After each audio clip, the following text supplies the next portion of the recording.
ಧ್ಯಾನಿಸುವಾಗ ನಮ್ಮ ತಲೆಗಳನ್ನು ನಾವು ಭಾಗಿಸಿ ನಾವು ಪ್ರಾರ್ಥಿಸೋಣ.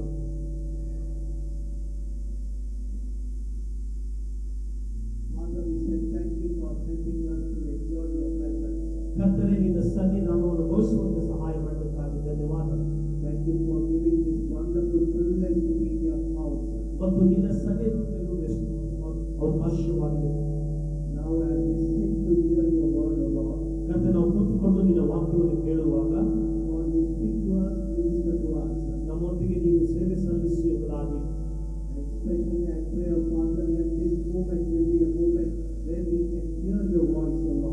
ಕರ್ತನೇ ಸ್ವಾಮಿ, ನಾವು ಈ ನಿನ್ನ ಒಂದು ಸಂದೇಶ, ನಿನ್ನ ಒಂದು ಸ್ವರವನ್ನು ಕೇಳುವಂತ ಭಾಗವಾಗಿ ಸ್ವಾಮಿ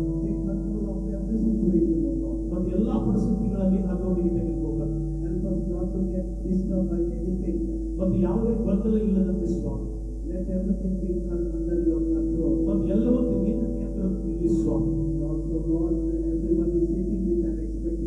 ಮತ್ತು ಎಲ್ಲರೂ ಒಂದು ನಿರೀಕ್ಷೆಯನ್ನು ಇದ್ದಾರೆ ಸ್ವಾಮಿ. ನೀನು ಮಾತ್ರ ನೆರವೇರಿಸಬಹುದು. ಕರ್ತನ ನಮ್ಮೆಲ್ಲರೊಟ್ಟಿಗೆ ನೀನು ಮಾತನಾಡಿ ನಮ್ಮನ್ನು ಆಶೀರ್ವದಿಸು. ಯೇಸುವಿನ ಅಮೂಲ್ಯ ನಾಮದಲ್ಲಿ ಪ್ರಾರ್ಥಿಸುತ್ತೇವೆ. Amen. Turn your Bibles to Matthew 7th chapter. Let me read a small passage.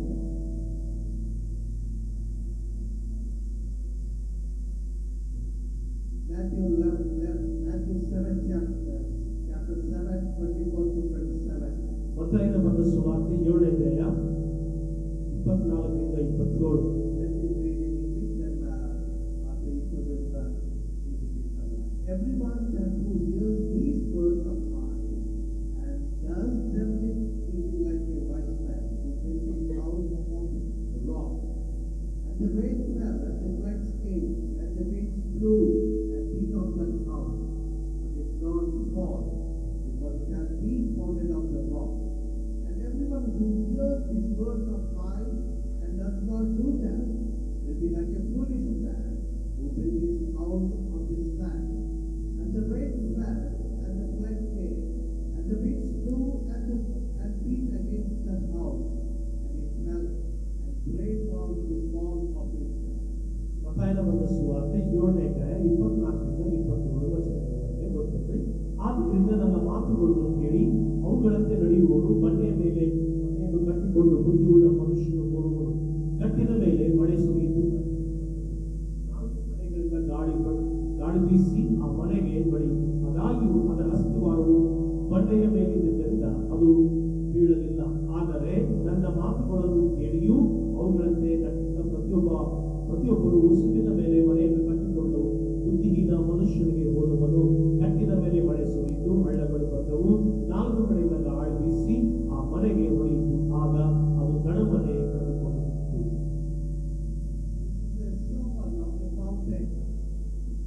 ಇದು ಮತ್ತು ಪರ್ವತ ಪ್ರಸಂಗದಲ್ಲಿ ಇರುವಂತಹ ಒಂದು ಭಾಗ ಇದಾಗಿದೆ.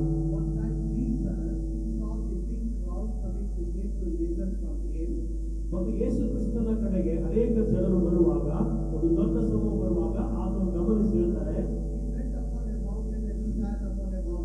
ಮತ್ತು ಆತನು ಆ ಒಂದು ಬೆಟ್ಟಕ್ಕೆ ಹೋಗಿ ಕೂತುಕೊಂಡು ಎಂಬುದಾಗಿ ನೋಡ್ತೇವೆ. ಮತ್ತು ಆತನ ಸುತ್ತಲೂ ಆ ಜನರ ಗುಂಪನ್ನು ಜನಸಂದಣಿಯ ಬಂದು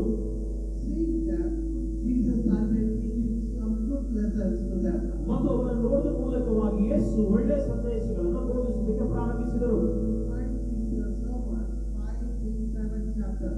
ಮತ್ತು ಈ ಒಂದು ಪ್ರಸಂಗಗಳನ್ನ 5ನೇ ಮತ್ತಾಯನ ಬರೆದ ಸುವಾರ್ತೆ 5, 6, 7 ಅಧ್ಯಾಯಗಳಲ್ಲಿ ಓದ್ತೇವೆ. ಯೇಸುವಿನ ಅತ್ಯುತ್ತಮವಾದಂತಹ ಬೋಧನೆಗಳು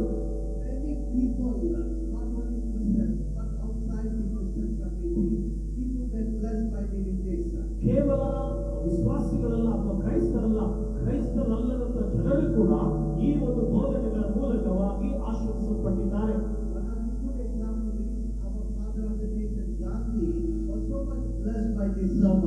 ಒಂದು ಅತ್ಯುತ್ತಮವಾದ ಉದಾಹರಣೆ ಏನಂದ್ರೆ, ನಮ್ಮ ರಾಷ್ಟ್ರಪಿತರಾಗಿರುವಂತಹ ಮಹಾತ್ಮ ಗಾಂಧಿಯವರು ಕೂಡ ಈ ಒಂದು ಪ್ರಸಂಗದ ಮೂಲಕ ಆಶೀರ್ವದಿಸಲ್ಪಟ್ಟಿದ್ದಾರೆ.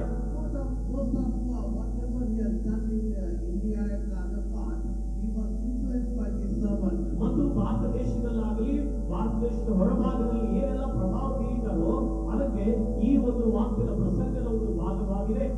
So this sermon played an important role in many people's life. ಮತ್ತು ಈ ಒಂದು ಪ್ರಸಂಗ ಅನೇಕ ಜನರ ಜೀವಿತದಲ್ಲಿ ಮಹತ್ವವಾದ ಪಾತ್ರ ವಹಿಸಿದೆ.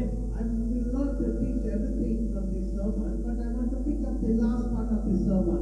ಮತ್ತು ಈ ಪ್ರಸಂಗದ ಎಲ್ಲಾ ಸಂಗತಿಗಳನ್ನು ಬೋಧಿಸಲಿಕ್ಕೆ ಹೋಗುವುದಿಲ್ಲ, ಆದರೆ ಅದರ ಕೊನೆಯ ಭಾಗವನ್ನು ನಾನು ನಿಮಗೆ ಬೋಧಿಸ್ತೇನೆ. Up to the passage that we read, he told so many things to the people. ಮತ್ತು ನಾವು ಈ ಒಂದು ಭಾಗದಲ್ಲಿ ಓದಿದ ಅನೇಕ ಸಂಗತಿಗಳು ಯೇಸು ಸ್ವಾಮಿಯಲ್ಲಿ ಜನರಿಗೆ ಬೋಧಿಸಿದ್ದಾರೆ. After teaching all those things, he told a nice story to them. ಮತ್ತು ಎಲ್ಲವನ್ನು ಬೋಧಿಸಿದ ಮೇಲೆ ಯೇಸು ಕ್ರಿಸ್ತನು ಅವರಿಗೆ ಒಂದು ಒಳ್ಳೆಯ ಕಥೆಯನ್ನು ಹೇಳಿದರು. What is the story? ಈ ಕಥೆಯ ಏನೆಂದರೆ, Two people want to build a house. ಇಬ್ಬರು ವ್ಯಕ್ತಿಗಳು ಮನೆಯನ್ನು ಕಟ್ಟುವುದಕ್ಕೆ ಬಯಸಿದರು. One person built a house upon the rock. ಒಬ್ಬ ವ್ಯಕ್ತಿ ಆದರೂ ಬಂಡೆಗಳಿನ ಮೇಲೆ ಮನೆ ಕಟ್ಟಿದರು. Another person he built a house upon the sand. ಇನ್ನೊಬ್ಬ ವ್ಯಕ್ತಿ ಆದರೂ ಮರಳಿನ ಮೇಲೆ ಮನೆ ಕಟ್ಟಿದರು. Outwardly house. ಮತ್ತು ಅವರ ಮನೆಯನ್ನು ಕಟ್ಟುವುದಕ್ಕಾಗಿ ಅವರು ಬಹಳ ಕೆಲಸ ಮಾಡಿ ಪ್ರಯಾಸ ಪಟ್ಟು ಕೆಲಸ ಮಾಡಿದ್ದಾರೆ. Spent lot of money to build that house. ಮತ್ತು ಆ ಮನೆಗಳನ್ನು ಕಟ್ಟುವುದಕ್ಕಾಗಿ ಬಹಳಷ್ಟು ಹಣವನ್ನು ಖರ್ಚು ಮಾಡಿದ್ದಾರೆ. They were happy to have that houses. ಮತ್ತು ಆ ಮನೆಗಳನ್ನು ಹೊಂದಿಕೊಳ್ಳುವುದಕ್ಕಾಗಿ ಅವರಿಗೆ ಸಂತೋಷವುಳ್ಳವರಾಗಿದ್ದಾರೆ. But the sad thing happened later. ಆದರೆ ತದನಂತರ ಒಂದು ದುಃಖಕರವಾದ ಘಟನೆ ಜರುಗಿತು.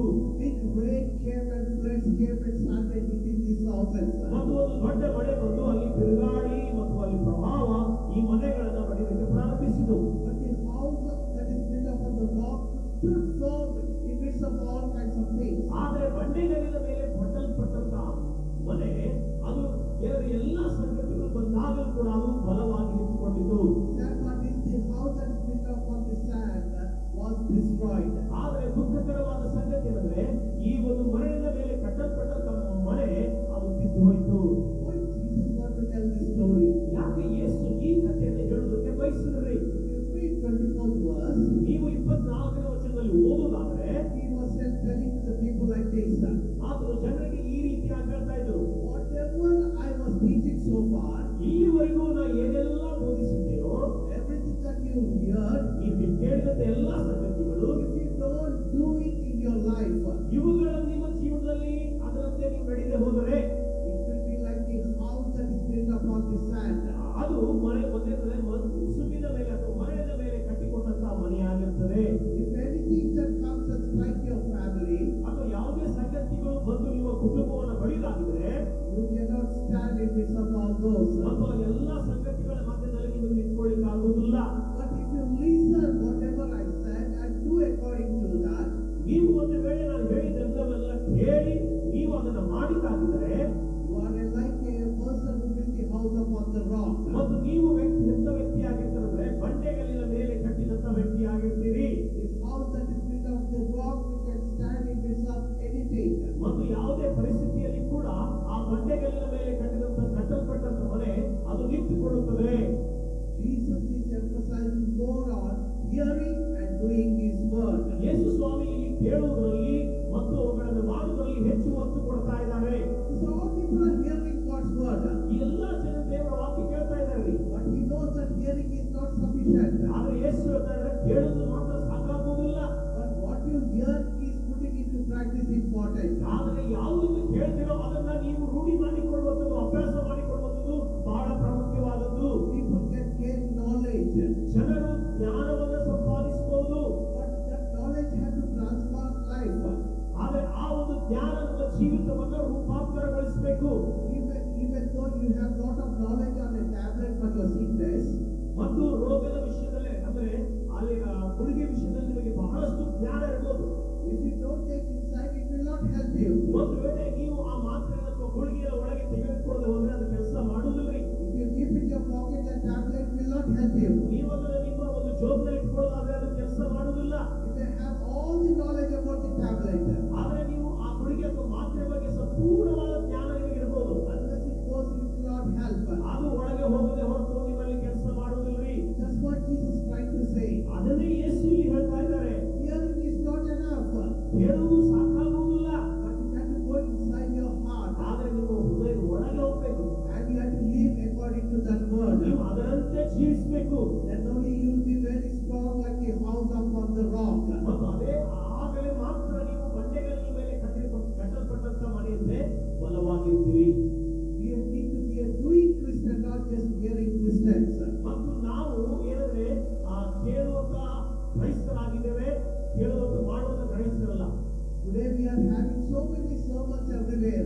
ಇವತ್ತು ಅನೇಕ ಪ್ರಸಂಗಗಳನ್ನು ನಾವು ಎಲ್ಲಾ ಕಡೆ ಕೇಳ್ತಾ ಇದ್ದೇವೆ. In TV we get so many messages.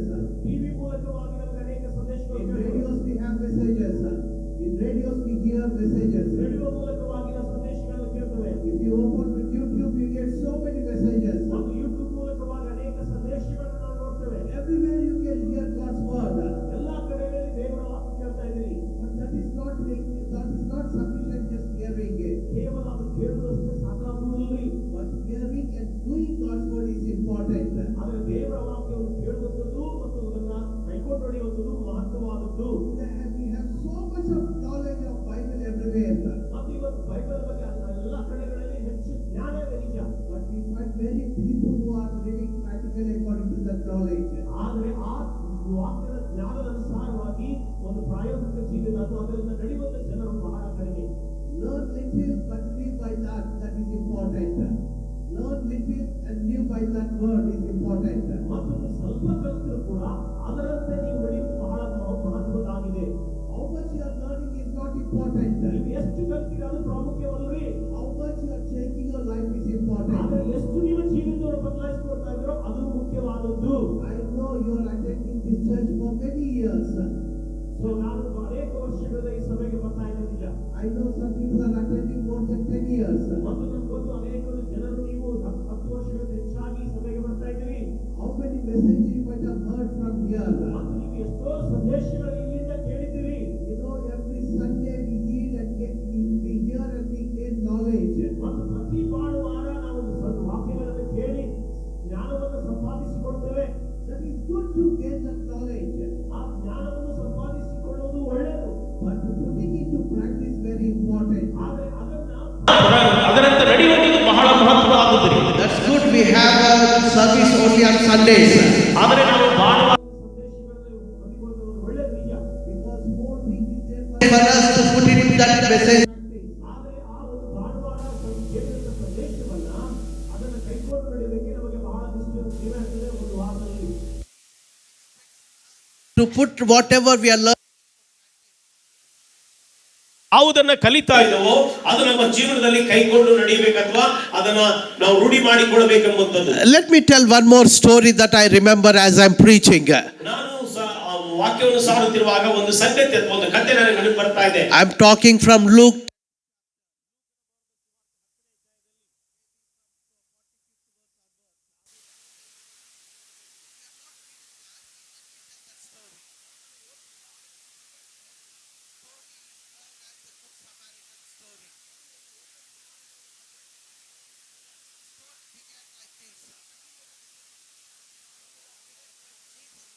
Teaching with some people.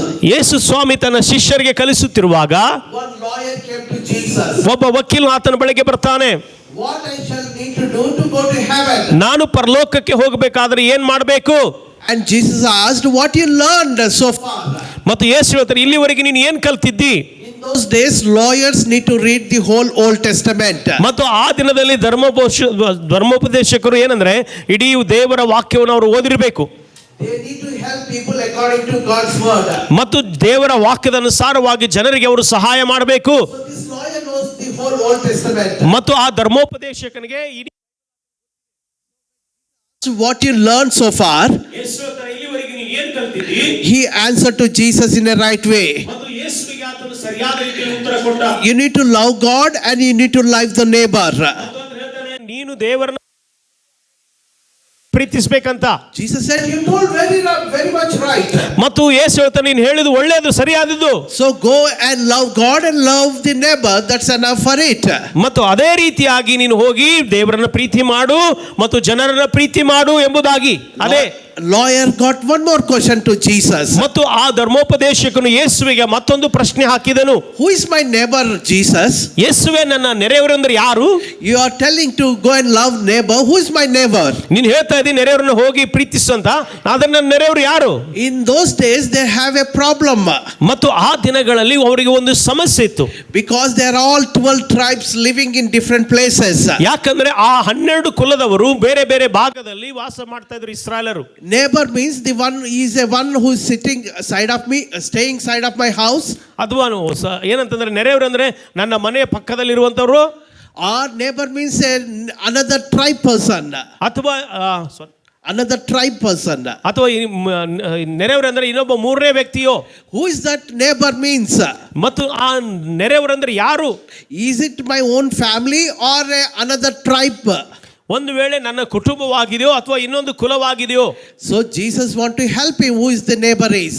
ಮತ್ತು ಯೇಸು ಆತನಿಗೆ ನೆರೆಯವರಂದ್ರೆ ಯಾರು ಎಂಬುದಾಗಿ ತಿಳ್ಕೊಳ್ಳೋದಕ್ಕೆ ಸಹಾಯ ಮಾಡ್ತಾ ಇದ್ದಾರೆ. Jesus told nice story to make him understand.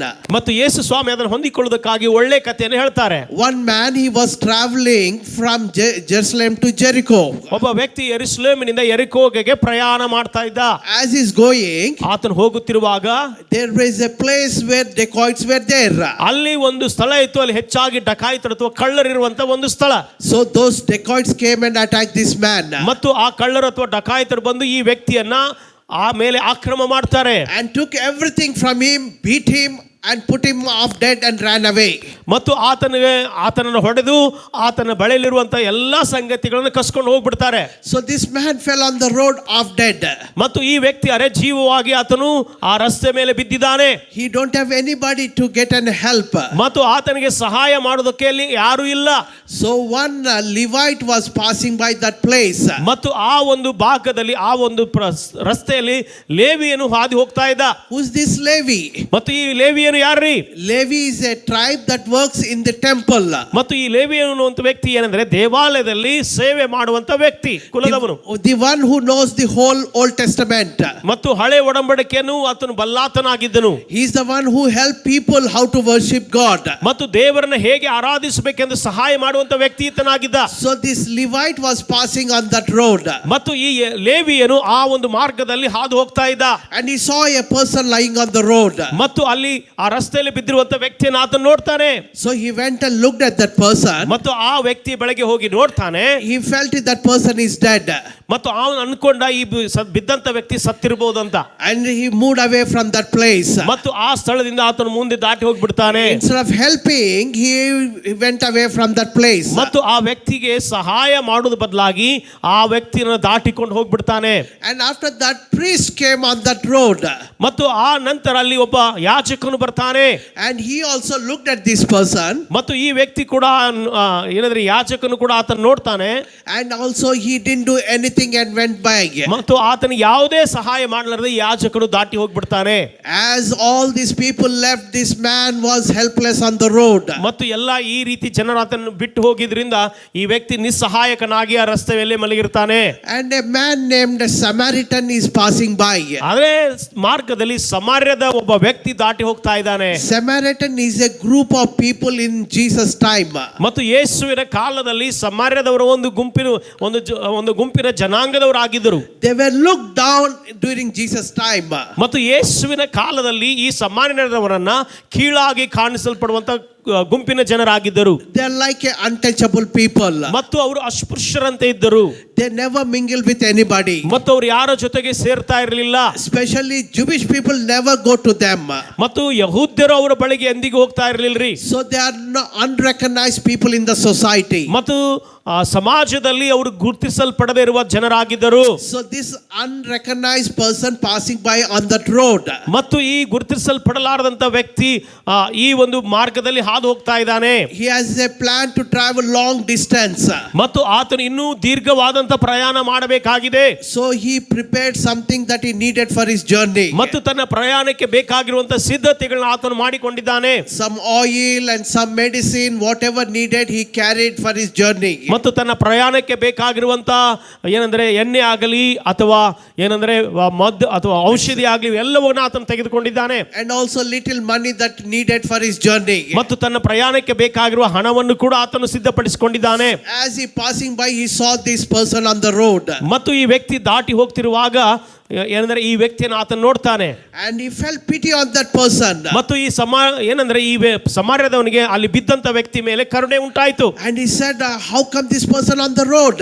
ಮತ್ತು ಯಾಕೆ ಈ ವ್ಯಕ್ತಿ ರಸ್ತೆ ಮೇಲೆ ಬಿದ್ದಿದ್ದಾನೆ? Why he fall down on the road? ಯಾಕೆ ಈತನು ರಸ್ತೆ ಮೇಲೆ ಬಿದ್ದಿದ್ದಾನೆ? And quickly he got down from his donkey and checked whether he's alive or not. ಮತ್ತು ಆತನು ತನ್ನ ಕತ್ತೆ ಇಳಿದು ಏನಂದ್ರೆ ಈ ವ್ಯಕ್ತಿ ಜೀವಂತವಾಗಿದ್ದಾನೆ ಇಲ್ಲೋ ಎಂಬುದಾಗಿ ಪರೀಕ್ಷಿಸ್ತಾನೆ. And he found out he's still alive. ಮತ್ತು ಆತನು ಕಂಡುಕೊಂಡ ಇನ್ನೂ ಆತನಲ್ಲಿ ಜೀವ ಇದೆ. quickly took his medicine and applied that medicine to him. ಮತ್ತು ತನ್ನ ಬಳಿಯಲ್ಲಿರುವಂತಹ ಔಷಧಿಯನ್ನು ಆತನಿಗೆ ಹಚ್ಚಿದನು And put the oil and did massage to this person. ಮತ್ತು ಆತನ ಬಳಿಯಲ್ಲಿರುವಂತಹ ಎಣ್ಣೆಯನ್ನು ಹಚ್ಚಿ ಆತನಿಗೆ ಮಸಾಜ್ ಮಾಡ್ತಾರೆ. And he got little relief. ಮತ್ತು ಅವನಿಗೆ ಸ್ವಲ್ಪ ಒಂದು ಆರಾಮ ಅನಿಸಿತು.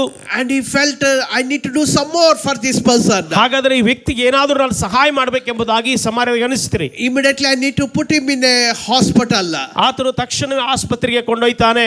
And he took him and asked the hospital person, please keep him in your hospital. ಮತ್ತು ಆ ಆಸ್ಪತ್ರೆ ಇರುವಂತಹ ವ್ಯಕ್ತಿಗೆ ಹೇಳ್ತಾನೆ, ದಯಮಾಡಿ ಈತನ ನಿಮ್ಮ ಆಸ್ಪತ್ರೆಯಲ್ಲಿ ಇರಿಸಿಕೊಳ್ಳ್ರಿ. Whatever medicine he need, whatever help he need, please help him.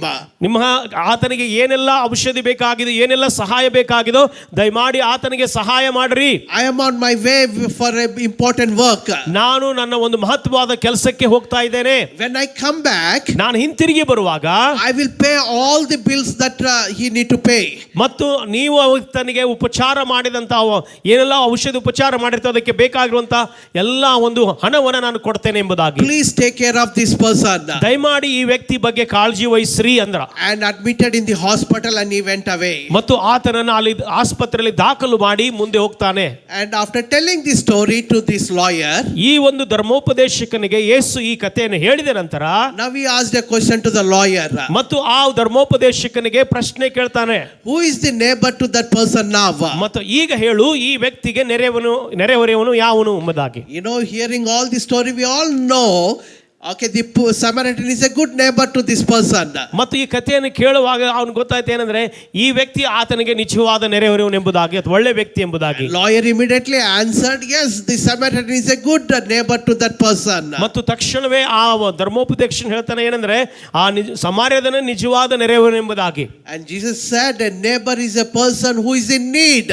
ಮತ್ತು ಅಲ್ಲಿ ಯೇಸು ಹೇಳ್ತಾರೆ ಯಾರು ನೆರೆಹೊರೆ ಅಂದ್ರೆ ನಮ್ಮ ಒಂದು ಅವಶ್ಯಕತೆಯಲ್ಲಿ ಸಹಾಯ ಮಾಡುವಂತರು ಎಂಬುದಾಗಿ. If you find any person who is in a need, he is your neighbor. ಮತ್ತು ಯಾವುದೇ ಸಮಯದಲ್ಲಿ ಏನು ಅವಶ್ಯಕತೆಗಳಲ್ಲಿ ಸಹಾಯ ಮಾಡ್ತಾನೆ ಆತ ನಿಮಗೆ ಒಬ್ಬ ನೆರೆಹೊರೆ ಎಂಬುದಾಗಿ. So go and show your love to the person. ಮತ್ತು ಆತನ ಹೇಳ್ತಾನೆ ನೀನು ಹೋಗಿ ಆ ವ್ಯಕ್ತಿಗೆ ಏನಂದ್ರೆ ಪ್ರೀತಿಯನ್ನು ತೋರಿಸು. In all this story, what Jesus is trying to say is, ಈ ಎಲ್ಲಾ ಕಥೆಯಲ್ಲಿ ಯೇಸು ಹೇಳುವಂತದ್ದು ಏನೆಂದರೆ having a Christian life is doing according to God's word. ಮತ್ತು ಕ್ರೈಸ್ತ ಜೀವಿತ ಅಂದರೆ ನಾವು ದೇವರ ವಾಕ್ಯದನುಸಾರವಾಗಿ ಮಾಡುವಂಥದ್ದು. Levite and the priest, they are the people who are in the temple, but they didn't show love to this neighbor. ಮತ್ತು ಈ ಲೇವಿಯನು ಆತನು ದೇವಾಲಯದಲ್ಲಿ ವಾಕ್ಯವನ್ನು ಸಾರುವಂತ ವ್ಯಕ್ತಿ, ಆದರೆ ಈ ವ್ಯಕ್ತಿಗೆ ಯಾವುದೇ ಸಹಾಯವನ್ನು ಆತನು ಮಾಡಲಿಲ್ಲ. They know the whole Old Testament. ಅವರಿಗೆ ಇಡೀ ಹಳೆ ಒಡಂಬಡಿಕೆ ಗೊತ್ತಿದೆ. They can teach to the people. ಅವರು ಜನರಿಗೆ ಸಾರ್ತಾರೆ. But when time came, they don't know how to apply that what they read. ಆದರೆ ಆ ಒಂದು ಸಮಯ ಬಂತು ಹೇಗೆ ಆ ಬೋಧಿಸಿದಂತ ವಾಕ್ಯಗಳನ್ನ ಕೈಕೊಳ್ಳಬೇಕೆಂಬುದಾಗಿ. They have information, but they don't have deeds in their life. ಅವರಿಗೆ ಮಾಹಿತಿ ಇದೆ, ಆದರೆ ಆ ಮಾಹಿತಿ ತಕ್ಕ ಹಾಗೆ ಕೆಲಸ ಇಲ್ಲ ಜೀವನದಲ್ಲಿ. That's the reason Jesus saying you need to be a doing person, not just hearing person. ನೀನು ಒಬ್ಬ ಕೇವಲ ಕೇಳುವಂತ ವ್ಯಕ್ತಿ ಆಗಿರಬಾರ್ದು, ಮಾಡುವಂತ ವ್ಯಕ್ತಿ ಆಗಿರಬೇಕು. So you lawyer, you need to go and do like that Samaritan. ಮತ್ತು ಯೇಸು ಆ ಧರ್ಮೋಪದೇಶನ ಹೇಳ್ತಾನೆ ಏನಂದ್ರೆ ಸಮಾರ್ಯದವನು ಮಾಡಿದಂತೆ ನೀನು ಕೂಡ ಮಾಡು. He did something that he had to do to that person. ಮತ್ತು ಆ ವ್ಯಕ್ತಿಗೆ ಏನಾದರೂ ನೀನು ಅಲ್ಲಿ ಮಾಡಬೇಕಾಯಿತು. Though he don't have much money, though he don't have any recognition, but he has done something to this man. ಮತ್ತು ಆತನ ಹತ್ರ ಬೇಕಾದಷ್ಟು ಹಣ ಇರಲಿಲ್ಲ, ಆದರೆ ಆ ಗುರುತಿಸಲ್ಪಡದ ವ್ಯಕ್ತಿ ಆದರೂ ಕೂಡ ಏನೋ ಒಂದು ಆತನು ಸಹಾಯ ಮಾಡ್ತಾನೆ. So doing Christians are a practical Christianity is important. ಮತ್ತು ಒಂದು ಕ್ರೈಸ್ತತ್ವ ಅನ್ನುವಂಥದ್ದು ಏನಂದ್ರೆ ಪ್ರಾಯೋಗಿಕವಾಗಿರುವಂಥದ್ದು ಅಥವಾ ದೇವರ ಅನುಸಾರವಾಗಿ ಕಾರ್ಯ ಮಾಡುವಂಥದ್ದು ಹಾಗಾಗಿರಬೇಕು. Even in this wise man and foolish man's building, we hear the same thing what Jesus is saying. ಮತ್ತು ಇಲ್ಲಿ ಯೇಸು ಸ್ವಾಮಿ ಬುದ್ಧಿ ಉಳ್ಳಂತ ಮನುಷ್ಯ, ಬುದ್ಧಿಹೀನಂತ ಮನುಷ್ಯ ಏನ್ ಮಾಡಬೇಕಾಗಿದೆ ಅದೇ ವಿಷಯವನ್ನ ಯೇಸು ಇಲ್ಲಿ ಪ್ರಸ್ತಾಪಿಸ್ತಾ ಇದ್ದಾರೆ. Not just a hearing, but doing Christians. ಮತ್ತು ಅಲ್ಲಿ ಕೇಳುವಂತ ಕ್ರೈಸ್ತರಲ್ಲ, ಅದನ್ನು ಮಾಡುವಂತ ಕ್ರೈಸ್ತರು ಎಂಬುದಾಗಿ ಹೇಳ್ತಾ ಇದ್ದಾನೆ. We need to be very practical with what we are learning every Sunday. ಪ್ರತಿ ಭಾನುವಾರ ನಾವು ಏನು ಕೇಳ್ತಾ ಇದ್ದೋ ಆ ವಿಷಯದಲ್ಲಿ ನಾವು ಏನಂದ್ರೆ ಪ್ರಾಯೋಗಿಕವಾಗಿ ಅಥವಾ ನಮ್ಮ ಜೀವನದಲ್ಲಿ ಅದನ್ನ ಕೈಕೊಂಡು ನಡೆಯುವಂತವರಾಗಬೇಕು. God didn't give Bible to learn to write exams. ದೇವರು ನಮಗೆ ಏನಂದ್ರೆ ಓದಿ ಎಕ್ಸಾಮ್ ಬರೆಯೋದಕ್ಕಾಗಿ ದೇವರು ಬೈಬಲ್ ಅನ್ನ ಕೊಟ್ಟಿಲ್ರಿ. You know, my children, they study very hard, write exam, afterwards they throw their books. ಮತ್ತು ನನ್ನ ಮಕ್ಕಳು ನೋಡ್ತೇನೆ ಏನಂದ್ರೆ ಅವರು ಅಭ್ಯಾಸ ಮಾಡ್ತಾರೆ, ಅಭ್ಯಾಸ ಮಾಡಿ ಪರೀಕ್ಷೆ ಬರೀತಾರೆ, ಪರೀಕ್ಷೆ ಬರೆದ ನಂತರ ಪುಸ್ತಕ ಎಸೆದು ಬಿಡ್ತಾರೆ. Sometimes my son will not read, only before exam he will be reading. ಮತ್ತು ಏನಂದ್ರೆ ನನ್ನ ಮಗ ಮೊದಲು ಓದುವುದಿಲ್ಲ, ಎಕ್ಸಾಮ್ ಪರೀಕ್ಷೆ ಬಂದ ಕಾಲದಲ್ಲಿ ಓದಲಿಕ್ಕೆ ಪ್ರಾರಂಭಿಸ್ತಾನೆ. I'll be behind him. You need to study, you need to gain knowledge. ಮತ್ತು ನಾವು ಅವನ ಹಿಂದೆ ಇರಬೇಕು, ಯಾವಾಗಲೂ ಓದಬೇಕು, ಜ್ಞಾನ ಸಂಪಾದಿಸ್ಕೋಬೇಕೆಂಬುದಾಗಿ ಯಾವಾಗಲೂ ಅದನ್ನ ಬೆನ್ನ ಹತ್ತಬೇಕು. He told one day, Daddy, I'm studying to get marks. ಮತ್ತು ಆತನ ಹೇಳ್ತಾನೆ ಒಂದು ದಿವಸ, ಅಪ್ಪ ನಾನು ಅಂಕಗಳನ್ನು ಪಡ್ಕೊಳ್ಳೋದಕ್ಕಾಗಿ ಅಭ್ಯಾಸ ಮಾಡ್ತಾ ಇದ್ದೇನೆ. If I read before, during exam I may forget. ಒಂದು ವೇಳೆ ನಾನು ಮೊದಲೇ ಓದ್ಬಿಟ್ಟಿದ್ರೆ, ಒಂದು ವೇಳೆ ಪರೀಕ್ಷೆಗಿಂತ ಮುಂಚಿತವಾಗಿ ನಾವು ಓದ್ಬಿಟ್ರೆ ಅದನ್ನ ಮರ್ತು ಬಿಡ್ತೇನೆ. That's why I read just before the exam, I write it, I get good marks. ಮತ್ತು ಏನಂತ ಹೇಳ್ತಾನಂದ್ರೆ, ನಾನು ಆ ಪರೀಕ್ಷೆ ಬರೋಕ್ಕಿಂತ ಮುಂಚಿತವಾಗಿ ಸ್ವಲ್ಪ ದಿನ ಇರುವಾಗಲೇ ನಾವು ಅಭ್ಯಾಸ ಮಾಡ್ತಾನೆ, ಆಗ ನನಗೆ ಓದಿ ನೆನಪಿರುತ್ತದೆ, ಒಳ್ಳೆ ಅಂಕಗಳನ್ನು ಪಡ್ಕೊಳ್ತೇನೆ. His understanding is to get marks he need to study. ಆತರ ಒಂದು ತಿಳುವಳಿಕೆ ಏನಂದ್ರೆ, ಅಂಕಗಳನ್ನ ಅಥವಾ ಮಾರ್ಕ್ಸ್ಗಳು ಪಡ್ಕೊಳ್ಳೋದಕ್ಕಾಗಿ ಅಭ್ಯಾಸ ಮಾಡಬೇಕು ಅಂತದ್ದು, ಓದಬೇಕನ್ನುವಂಥದ್ದು. Not to gain knowledge. ಜ್ಞಾನವನ್ನು ಸಂಪಾದಿಸಿಕೊಳ್ಳೋದಕ್ಕಾಗಿ ಅಲ್ಲ. Not to learn something each day in his life. ಆತನ ಜೀವನದಲ್ಲಿ ಏನಾದರೂ ಒಂದು ಕಲಿಬೇಕು ಅಂತ ಪ್ರತಿದಿನ ಕಲಿಯುವಂಥದ್ದಲ್ಲ. Our Bible is not like that school textbooks. ನಮ್ಮ ಒಂದು ಬೈಬಲ್ ಅದು ಶಾಲೆಯ ಪಠ್ಯ ಪುಸ್ತಕದಂತಲ್ರಿ. Just for the exam purpose we don't learn. ಮತ್ತು ನಾವು ಏನಂತಂದ್ರೆ ಒಂದು ಪರೀಕ್ಷೆ ಉದ್ದೇಶಕ್ಕಾಗಿ ಇದನ್ನು ನಾವು ಓದುವುದಿಲ್ಲ. Why God has given Bible to us? ಯಾಕೆ ದೇವರು ಈ ಸತ್ಯವೇದವನ್ನು ನಮಗೆ ಕೊಟ್ಟಿದ್ದಾನ್ರಿ? To change our lives. ನಮ್ಮ ಜೀವಿತವನ್ನ ಬದಲಾಯಿಸಿಕೊಳ್ಳೋದಕ್ಕಾಗಿ. Totally it had to be transformed. ನಾವು ರೂಪಾಂತರಗೊಳ್ಳಬೇಕು. It had to look like Jesus when we apply this word. ಮತ್ತು ನಾವು ಈ ವಾಕ್ಯಗಳನ್ನ ನಮ್ಮ ಜೀವನದಲ್ಲಿ ಕೈಕೊಳ್ಳುವಾಗ ನಾವು ಕ್ರಿಸ್ತನಂತೆ ಕಾಣುವರಾಗಬೇಕು. I will tell a nice story to make you understand. ನಾನು ಒಂದು ಕಥೆಯನ್ನು ಹೇಳ್ತೇನೆ, ಇದ್ರ ಮೂಲಕವಾಗಿ ನಿಮಗೆ ಅರ್ಥವಾಗ್ತದೆ. This was a time where England people are sending missionaries to all over the world. ಮತ್ತು ಈ ಒಂದು ಸಮಯ ಏನಾಗಿದೆ, ಇಂಗ್ಲೆಂಡ್ನಿಂದ ಅನೇಕ ಜನರನ್ನ ಮಿಷನರಿಗಳನ್ನಾಗಿ ಕಳಿಸುವಂತಹ ಸಮಯ ಕಾಲದಲ್ಲಿರುವಂತಹ ಕತೆ. It is a 200 years back story. 200 ವರ್ಷಗಳ ಹಿಂದೆ ನಡೆದಂತಹ ಒಂದು ಕತೆ ಅಥವಾ ಘಟನೆ. And they sent a missionary to China. ಅವರು ಮಿಷನರಿಯನ್ನ ಚೀನಾ ದೇಶಕ್ಕೆ ಕಳಿಸಿದರು. So this missionary went to China and lived in China. ಮತ್ತು ಈ ವ್ಯಕ್ತಿ ಅಂದರೆ ಈ ಮಿಷನರಿ ಆತನು ಚೀನಾ ದೇಶಕ್ಕೆ ಹೋಗಿ ಆ ಚೀನಾ ದೇಶದಲ್ಲಿ ವಾಸ ಮಾಡಿದನು. He is a good man but he don't know the language. ಆತನು ಒಳ್ಳೆ ವ್ಯಕ್ತಿ, ಆದರೆ ಆತನಿಗೆ ಅಲ್ಲಿ ಭಾಷೆ ಗೊತ್ತಿಲ್ಲ. So he struggled to learn the language. ಮತ್ತು ಆ ಒಂದು ಭಾಷೆಯನ್ನು ಕಲಿಯುವುದಕ್ಕೆ ಪ್ರಾರಂಭಿಸಿದ. He struggled so much and he was not able to learn that language. ಮತ್ತು ಇಷ್ಟು ಆತನು ಪ್ರಯಾಸ ಪಡ್ತಾ ಇದ್ರೆ ಆ ಒಂದು ಭಾಷೆಯನ್ನು ಕಲಿಲಿಕ್ಕೆ ಆತನಿಗೆ ಆಗ್ತಾ ಇರಲಿಲ್ಲ. But somehow he got sick and he didn't get a good doctor and he died in China. ಮತ್ತು ಆತನಿಗೆ ಅನಾರೋಗ್ಯ ಒಳಗಾಗಿ ಅಲ್ಲಿ ಸರಿಯಾದ ಒಂದು ಔಷಧೋಪಚಾರ ಅಥವಾ ಡಾಕ್ಟರ್ ಸಿಗದ ಕಾರಣ ಅಲ್ಲಿ ಅವರು ಮರಣ ಹೊಂದಿದರು. This news went back to the headquarters. ಈ ಒಂದು ಸುದ್ದಿ ಅವರ ಒಂದು ಹೆಡ್ ಕ್ವಾರ್ಟರ್ಸ್ ಅಥವಾ ಅವರ ಮುಖ್ಯ ಕಚೇರಿಗೆ ಸಂದೇಶ ರವಾನಿಸಲ್ಪಟ್ಟಿತು. They felt very sad about this missionary. ಮತ್ತು ಆ ಮಿಷನರಿ ವಿಷಯದಲ್ಲಿ ಅವರಿಗೆ ಬಹಳ ದುಃಖವಾಯಿತು ರೀ. And they went and they did whatever they can do there. ಮತ್ತು ಅವರು ಹೋಗಿ ಏನ್ ಮಾಡಬೇಕಾಗಿದ್ದನ್ನು ಮಾಡಿದರು.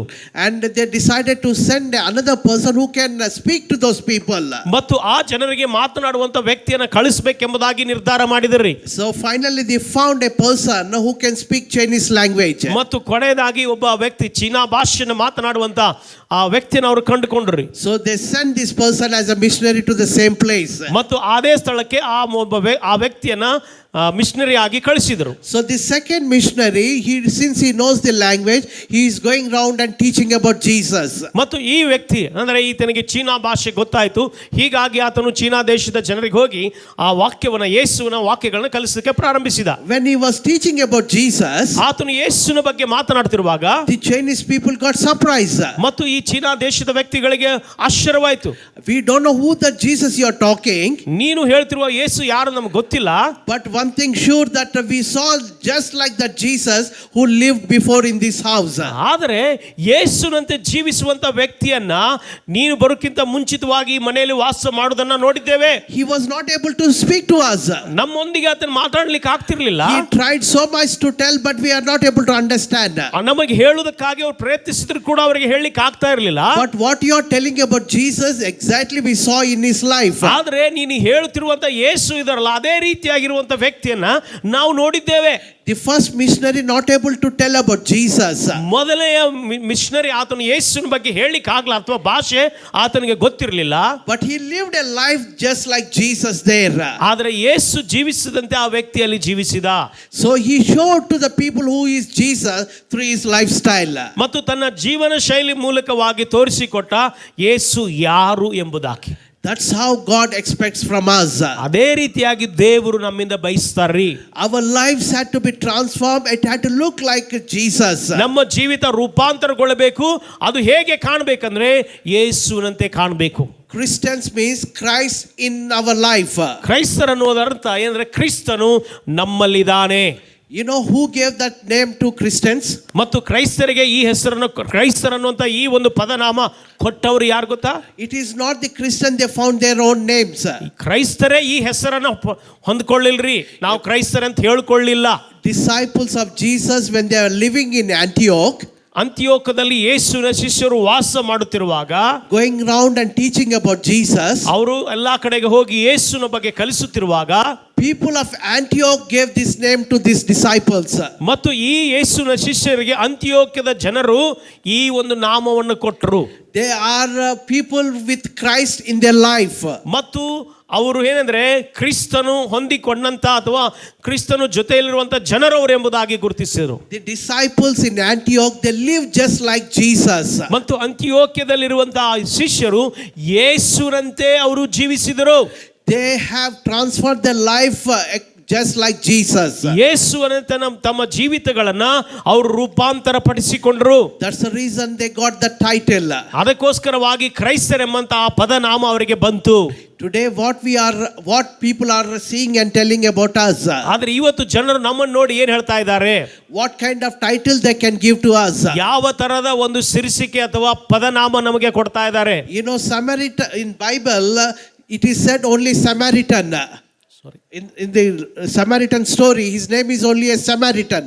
ಮತ್ತು ಅಲ್ಲಿ ಸಮಾರ್ಯದ ಕಥೆಯ ಬಗ್ಗೆ ನಾವು ನೋಡ್ತೇವೆ, ಅದು ಸಮಾರ್ಯದ ಬಗ್ಗೆ ಅಂತ ಹೇಳ್ತದೆ. He's only a Samaritan. ಅದು ಕೇವಲ ಸಮಾರ್ಯದವನ ಬಗ್ಗೆ ಮಾತ್ರ. But later he got a title Good Samaritan. ಆದರೆ ತದನಂತರ ಒಂದು ಆತನಿಗೆ ಶಬ್ದ ಬಂತು ಅಂದ್ರೆ ಒಳ್ಳೆ ಸಮಾರ್ಯದವನೆಂಬುದಾಗಿ. Why he got the titles Good Samaritan? ಯಾಕೆ ಆ ಒಳ್ಳೆ ಸಮಾರ್ಯದನೆಂಬಂತ ಆ ಒಂದು ಶಬ್ದ ಅಥವಾ ಆ ಒಂದು ಪದ ಅವನಿಗೆ ಕೊಡಲ್ಪಟ್ಟಿತ್ತಂದ್ರೆ, Because he has done something, that's why he got the title. ಯಾಕಂದ್ರೆ ಏನೋ ಒಂದು ಒಳ್ಳೆ ಸಂಗತಿಯನ್ನು ಮಾಡಿದ, ಹೀಗಾಗಿ ಆ ಒಂದು ಏನು ಹೆಸರು ಒಳ್ಳೆ ಸಮಾರ್ಯದವನು ಎಂಬುದಾಗಿ ಹೆಸರು ಕೊಡಲ್ಪಟ್ಟಿತು. What kind of titles we are getting in the society nowadays? ಇವತ್ತು ನಾವು ಸಮಾಜದಲ್ಲಿ ಯಾವ ತರದ ಒಂದು ಟೈಟಲ್ ಅಥವಾ ಶೀರ್ಷಿಕೆ ಅಥವಾ ಪದನಾಮ ನಮಗೆ ಸಿಗ್ತಾ ಇದೆ? What type of people are, what type of life they are seeing in us? ಯಾವ ತರದ ಜೀವಿತವನ್ನ ನಮ್ಮ ಸಮಾಜ, ನಮ್ಮ ಸುತ್ತಲಿರುವ ಜನರು ನಮ್ಮಲ್ಲಿ ಕಾಣ್ತಾ ಇದ್ದಾರೆ? We need to live out what we learn each Sunday. ಪ್ರತಿ ಭಾನುವಾರ ನಾವು ಏನು ಕಲಿತೇವೋ ಅದರಂತೆ ನಾವು ನಡಿಬೇಕ್ರಿ, ಅಥವಾ ಅದನ್ನ ಕೈಕೊಂಡು ನಡಿಬೇಕು. It's not just hearing but also doing is important. ಕೇವಲ ಕೇಳುವುದಷ್ಟೇ ಅಲ್ಲ, ಅದನ್ನು ಮಾಡುವಂಥದ್ದು ಬಹಳ ಮಹತ್ವವಾದದ್ದು. Let's our life transform and live according to God's word. ನಮ್ಮ ಜೀವಿತಗಳು ರೂಪಾಂತರಗೊಂಡು ದೇವರ ವಾಕ್ಯದ ಅನುಸಾರವಾಗಿರಬೇಕು. And I want to tell one more thing and I want to wind it up. ಮತ್ತು ಒಂದು ಸಂಗತಿ ಹೇಳಿ ನಾನು ಮುಕ್ತಾಯಗೊಳಿಸಲಿಕ್ಕಿದ್ದೇನೆ. The one who take God's word and live by it, ಮತ್ತು ಯಾರು ದೇವರ ವಾಕ್ಯ ತೆಗೆದುಕೊಂಡು ಅದರಂತೆ ನಡೀತಾರೋ, they will be like a house built on the rock. ಅವರು ಬಂಡೆಗಲ್ಲಿನ ಮೇಲೆ ಕಟ್ಟಲ್ಪಟ್ಟಂತ ಒಂದು ಮನೆಯಾಗಿದ್ದಾರೆ. Anything may come to them, they will stand still. ಮತ್ತು ಏನೇ ಸಂಗತಿಗಳು ಬಂದರೂ ಅವರು ಸ್ಥಿರವಾಗಿ ಅಥವಾ ಗಟ್ಟಿಯಾಗಿ ನಿಂತ್ಕೊಳ್ತಾರೆ. Whatever storms, whatever difficulties may come, they will stand still. ಯಾವುದೇ ಬಿರುಗಾಳಿ ಬಂದರೂ, ಯಾವ ಕಠಿಣ ಸಂಗತಿಗಳು ಬಂದರೂ ಅವರು ಗಟ್ಟಿಯಾಗಿ ನಿಂತ್ಕೊಳ್ತಾರೆ. In this world we need to face so many things. ಮತ್ತು ಈ ಲೋಕದಲ್ಲಿ ನಾವು ಅನೇಕ ಸಂಗತಿಗಳನ್ನ ಎದುರಿಸಬೇಕ್ರಿ. When sickness will attack our families, we don't know. ಮತ್ತು ಯಾವಾಗ ಒಂದು ಏನೋ ರೋಗ ನಮ್ಮ ಕುಟುಂಬಕ್ಕೆ ಬರ್ತದೆ ಗೊತ್ತಿಲ್ಲ. When a financial problem comes to our family, we don't know. ಯಾವಾಗ ಒಂದು ಸಮಸ್ಯೆಗಳು ನಮ್ಮ ಕುಟುಂಬಕ್ಕೆ ಬರ್ತಾವ ಗೊತ್ತಿಲ್ಲ. When any kind of tragedy come and hit our family, we don't know. ಅದು ಯಾವುದೇ ತರದ ದುರ್ಘಟನೆ ನಮ್ಮ ಕುಟುಂಬಕ್ಕೆ ಯಾವಾಗ ಬರ್ತದೆ ಗೊತ್ತಿಲ್ಲ. This life is uncertain life. ಈ ಒಂದು ಜೀವಿತ ಆಕಸ್ಮಿಕವಾಗಿರುವಂತ ಜೀವಿತ. What type of things will come and attack our families, we don't know. ಯಾವ ತರದ ಸಂಗತಿಗಳು ನಮ್ಮ ಕುಟುಂಬಕ್ಕೆ ದಾಳಿ ಮಾಡ್ತಾ ಎಂಬುದಾಗಿ ನಮ್ಗೆ ಗೊತ್ತಿಲ್ರಿ. If we don't have God's word in our life, ಒಂದು ವೇಳೆ ನಮ್ಮ ಜೀವನದಲ್ಲಿ ದೇವರ ವಾಕ್ಯ ಇಲ್ಲದೆ ಹೋದ್ರೆ, This kind of things comes, we will be scattered down. ಇಂಥ ಸಂಗತಿಗಳು ಬರುವಾಗ ಅಥವಾ ಅಂತ ಸಂಕಟ ಬಿರುಗಾಳಿ ಏನೇ ಬರುವಾಗ ನಾವು ಚದರಿ ಹೋಗ್ಬಿಡ್ತೇವೆ. Any suffering comes, we have many questions. ಮತ್ತು ಯಾವುದೇ ಕಷ್ಟಗಳು ಬರುವಾಗ ಅನೇಕ ಪ್ರಶ್ನೆಗಳು ಉದ್ಭವ ಆಗ್ತವೆ. If sickness comes, we have questions. ನಾವು ಅಲ್ಲಿ ರೋಗ ಬರುವಾಗ ಪ್ರಶ್ನೆ ಉದ್ಭವ ಆಗ್ತದೆ. Where is God? Why is not helping me? ದೇವರೆಲ್ಲಿದ್ದಾನೆ, ಯಾಕೆ ನನಗೆ ಆತನು ಸಹಾಯ ಮಾಡ್ತಾ ಇಲ್ಲ? Where is God? Why is not doing miracles in my family? ಮತ್ತು ಯಾಕೆ ದೇವರೆಲ್ಲಿದ್ದಾನೆ ನನ್ನ ಕುಟುಂಬದಲ್ಲಿ ಯಾಕೆ ಆತನು ಅದ್ಭುತ ಮಾಡ್ತಾ ಇಲ್ಲ? We start blaming God. ನಾವು ದೇವರನ್ನ ದೂಷಿಸುವುದಕ್ಕೆ ಪ್ರಾರಂಭಿಸ್ತೇವೆ. Christianity didn't grow because of the blessings. Christianity didn't grow because of the blessings. ಕ್ರೈಸ್ತತ್ವ ಅನ್ನುವಂಥದ್ದು ಕೇವಲ ಒಂದು ಏನಂದ್ರೆ ಆಶೀರ್ವಾದದಿಂದ ಅದು ಬೆಳೆದಿಲ್ಲ. You know, if you read Book of Acts, it's all about how church grew from small number to a big number. ಮತ್ತು ನಾವು ಅಪೊಸ್ತಲ ಕೃತ್ಯದಲ್ಲಿ ನೋಡ್ತೇವೆ ಸಭೆ ಚಿಕ್ಕದಾಗಿದ್ರು ಹೇಗೆ ಅದು ದೊಡ್ಡದಾಗಿ ಬೆಳೀತೆ ಅಂತ. It didn't grow because of the miracles. ಅದು ಕೇವಲ ಒಂದು ಅದ್ಭುತಗಳಿಂದ ಅದು ಬೆಳೆಯಲಿಲ್ಲ. It grew because there was sufferings for them. ಮತ್ತು ಅವರಲ್ಲಿ ಕಷ್ಟಗಳು ಇದ್ದು ನಿಮಿತ್ತವಾಗಿ ಅದು ಬೆಳೆಯಿತು. Through the sufferings, they able to stand firm. ಮತ್ತು ಆ ಕಷ್ಟಗಳ ಮಧ್ಯದಲ್ಲಿ ಅವರು ದೃಢವಾಗಿ ನಿಂತುಕೊಂಡರು. If you look the church history of church history so far, it's all because of the suffering church stood strong.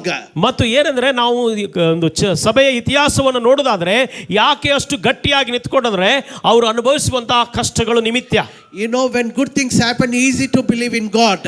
ಮತ್ತು ಒಳ್ಳೆ ಸಂಗತಿಗಳು ಸಂಭವಿಸುವಾಗ ದೇವರಲ್ಲಿ ನಂಬುವುದು ಬಹಳ ಸರಳ ರೀ. If a struggle comes, that tells where we are. ಮತ್ತು ಅಲ್ಲಿ ಕಷ್ಟಗಳು ಬರುವಾಗ ನಾವು ಎಲ್ಲಿರ್ತೇವೆ. You know, when we stand in the sufferings, in sickness, we are the strongest Christians. ಮತ್ತು ರೋಗ ಅಥವಾ ಕಷ್ಟಗಳ ಮಧ್ಯದಲ್ಲಿ ನಾವು ದೃಢವಾಗಿ ನಿಂತ್ಕೊಂಡ್ರೆ ನಾವು ಬಲಿಷ್ಠರಾದಂತ ಕ್ರೈಸ್ತರಾಗ್ತೇವೆ. Our God can do miracles. ನಮ್ಮ ದೇವರ ಅದ್ಭುತಗಳನ್ನು ಮಾಡ್ತಾರ್ರಿ. Even if you don't do, we need to learn to stand in those things. ಮತ್ತು ಒಂದು ವೇಳೆ ಮಾಡದಿದ್ರು ಆ ಪರಿಸ್ಥಿತಿಗಳಲ್ಲಿ ನಾವು ನಿಂತುಕೊಳ್ಳುವುದನ್ನ ಕಲಿಬೇಕು. You all know the story about Shadrach, Meshach, Abednego. ನಮ್ಮೆಲ್ಲರಿಗೂ ಗೊತ್ತಿದೆ ಶದ್ರಕ್ ಮೇಷಕ್ ಅಬೇದ್ನೆಗೋ ಅವರ ಕತೆ. You know, the king Nebuchadnezzar put all these people in the fire. ಮತ್ತು ಈ ಎಲ್ಲಾ ಜನರನ್ನು ರಾಜನಾದ ನೆಬೂಕದ್ನೆಚ್ಚರನು ಆತನು ಅವರನ್ನ ಬೆಂಕಿಯಲ್ಲಿ ಹಾಕಿದ. Why he need to put them in the fire? ಯಾಕೆ ಆತನು ಆ ಬೆಂಕಿಯಲ್ಲಿ ಹಾಕಿದ? He put a big statue, asked all the people to bow down. ಆತನು ನಿಲ್ಲಿಸಿದಂತ ಆ ದೊಡ್ಡ ಒಂದು ಮೂರ್ತಿಗೆ ಎಲ್ಲರೂ ಅಡ್ಡ ಬೀಳಬೇಕು. But these people, being Jewish people, they don't want to bow down to that idol. ಮತ್ತು ಇವರು ಯಹೂದ್ಯರಾದ ಕಾರಣ ಅವರು ಈ ಒಂದು ರಾಜ ನಿಲ್ಲಿಸಿದಂತ ವಿಗ್ರಹಕ್ಕೆ ಅವರು ಅಡ್ಡ ಬೀಳಲಿಲ್ಲ. They know it. If they don't bow down, they need to be in the fire. ಮತ್ತು ಅವ್ರಿಗೆ ಗೊತ್ತಿತ್ತು ನಾವು ಒಂದು ವೇಳೆ ಅದಕ್ಕೆ ಅಡ್ಡ ಬೀಳದೆ ಹೋದ್ರೆ ನಾವು ಬೆಂಕಿಯಲ್ಲಿ ಬೀಳಬೇಕಂತ. Knowing that, they don't want to bow down to this idol. ಇದನ್ನೆಲ್ಲ ತಿಳ್ಕೊಂಡ್ರು ಕೂಡ ಈ ಒಂದು ಆತನ ರಾಜ ನಿಲ್ಲಿಸಿದಂತ ವಿಗ್ರಹಕ್ಕೆ ಅವರು ಅಡ್ಡ ಬೀಳಲಿಲ್ಲ. King, knowing that they are not bowing, he called them to him. ಮತ್ತು ರಾಜನು ಗೊತ್ತಾಗ್ತಿದೆ ಏನಂದ್ರೆ ಇವರು ನಾನು ನಿಲ್ಲಿಸಿದಂತ ವಿಗ್ರಹಕ್ಕೆ ಇವರು ಅಡ್ಡ ಬೀಳಲಿಲ್ಲ ಎಂಬುದಾಗಿ ತಿಳ್ಕೊಂಡು ಅವರನ್ನು ತನ್ನ ಬಳಿಗೆ ಕರೀತಾನೆ. Are you not bowing to my idol? ನೀವು ನಾನು ನಿಲ್ಲಿಸಿದಂತ ವಿಗ್ರಹಕ್ಕೆ ಅಡ್ಡ ಬೀಳುವುದಿಲ್ಲವೋ? If you don't bow down, I am going to put you in fire. ಒಂದು ವೇಳೆ ನೀವು ಅಡ್ಡ ಬೀಳದೆ ಹೋದರೆ ನಾನು ನಿಮ್ಮನ್ನು ಬೆಂಕಿಯಲ್ಲಿ ಹಾಕ್ತೇನೆ. I am giving one more chance for you. ನಿಮಗೆ ಮತ್ತೊಂದು ಅವಕಾಶ ಕೊಡ್ತಾನೆ. This time if you don't bow down, I'll put you in a fire. ಒಂದು ವೇಳೆ ಈ ಸಮಯದಲ್ಲಿ ನೀವು ಅಡ್ಡ ಬೀಳದೆ ಹೋದರೆ ನಾನು ಬೆಂಕಿಯಲ್ಲಿ ಹಾಕ್ತೇನೆ. You know what these people said? ಈ ಜನರು ಏನು ಹೇಳಿದ್ರು ಗೊತ್ತಾ? King, we are not scared to answer you. ನಿನಗೆ ಉತ್ತರ ಕೊಡೋದಕ್ಕೆ ನಾವು ಭಯಪಡುವುದಿಲ್ಲ. I know you're going to put us in the fire. ನಮಗೆ ಗೊತ್ತು ನೀವು ಹೇಗಾದ್ರೂ ಬೆಂಕಿಯಲ್ಲಿ ಹಾಕಿ. Our God can do miracle to save from that fire. ಮತ್ತು ಆ ಬೆಂಕಿಯಿಂದ ತಪ್ಪಿಸುವುದಕ್ಕಾಗಿ ನಮ್ಮ ದೇವರು ಅದ್ಭುತ ಮಾಡ್ತಾನೆ. He is a mighty God, he can save us. ಆತನು ಬಲವುಳ್ಳ ದೇವರು, ಆತನು ನಮ್ಮನ್ನು ರಕ್ಷಿಸ್ತಾನೆ. Even for some reason, if he don't save us, ಒಂದು ವೇಳೆ ಆತನು ಯಾವುದೇ ಕಾರಣ ನಿಮಿತ್ತವಾಗಿ ನಮ್ಮನ್ನು ರಕ್ಷಿಸದೇ ಹೋದರೆ we will not bow to your idol, but we will fall in the fire. ಆದರೆ ನಾವು ನೀನು ನಿಲ್ಲಿಸಿದ ವಿಗ್ರಹಕ್ಕೆ ಅಡ್ಡ ಬೀಳುವುದಿಲ್ಲ, ಆದರೆ ನಾವು ಬೆಂಕಿಯಲ್ಲಿ ಬೀಳೋದಕ್ಕೆ ಸಿದ್ಧರಾಗಿದ್ದೇವೆ. You know what a faith they have. ಎಂತ ಒಂದು ನಂಬಿಕೆ ಅವ್ರಿಗಿತ್ತು ನೋಡ್ರಿ. They believe that God can do miracle. ಅವ್ರು ನಂಬಿದ್ರು ದೇವರು ಅದ್ಭುತ ಮಾಡ್ತಾನಂತ ಹೇಳಿ.